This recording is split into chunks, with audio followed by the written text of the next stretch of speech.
ঘরের মাঠে ভারত সিরিজ হওয়া না হওয়া নিয়ে অনেক কথা চলছে, তবে পরিসংখ্যান বলছে ভারত সিরিজ না হলেই বাংলাদেশের জন্য ভালো, তাহলে সরাসরি বিশ্বকাপে কোয়ালিফাই করবে। অন্যদিকে ভারত সিরিজ যদি মাঠে গড়ায় এবং বাংলাদেশ ঘরের মাঠে ভারতের কাছে 3টি ম্যাচই হেরে যায়, যদিও এটা অসম্ভব, পাশাপাশি ওয়েস্ট ইন্ডিজ পরবর্তী নেক্সট 2টি ওডিআই ম্যাচ যদি জিতে যায়, তাহলে বাংলাদেশকে বাছাই পর্ব খেলেই বিশ্বকাপে অংশগ্রহণ করতে হবে।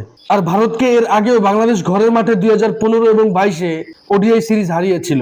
যদিও এখন পরিবেশ পরিস্থিতি অনেকটাই পাল্টেছে, অতএব ভারতকে দ্বিপাক্ষিক সিরিজে হারানোর চাইতেও গুরুত্বপূর্ণ হচ্ছে বিশ্বকাপ কিংবা এশিয়া কাপে হারানো, যেটা ভারতের মেনে নিতে কষ্ট হবে এবং হজম হতেও সময় লাগবে। এই যে ক্রিকেটের মধ্যে পলিটিক্স, এটার চূড়ান্ত উদ্ভাবক হচ্ছে ভারত। অমুক দেশে খেলতে যাব না, অমুক ক্রিকেটারদের সাথে টসের সময় কিংবা ম্যাচ শেষে হ্যান্ডশেক করা যাবে না। আর রিসেন্টলি প্রত্যেকটি ইভেন্টই হাইব্রিড মডেলে হচ্ছে এই ভারতের কারণে। অর্থাৎ এশিয়াতে ক্রিকেটীয় সৌন্দর্যকে মাটি দিয়ে ফেলেছে ভারত। এই নিয়ে আপনাদের কোনো মতামত থাকলে অবশ্যই আমার সাথে শেয়ার করবেন। ভিডিওটি ভালো লাগলে লাইক, কমেন্ট, শেয়ার, সাবস্ক্রাইব করবেন। ধন্যবাদ।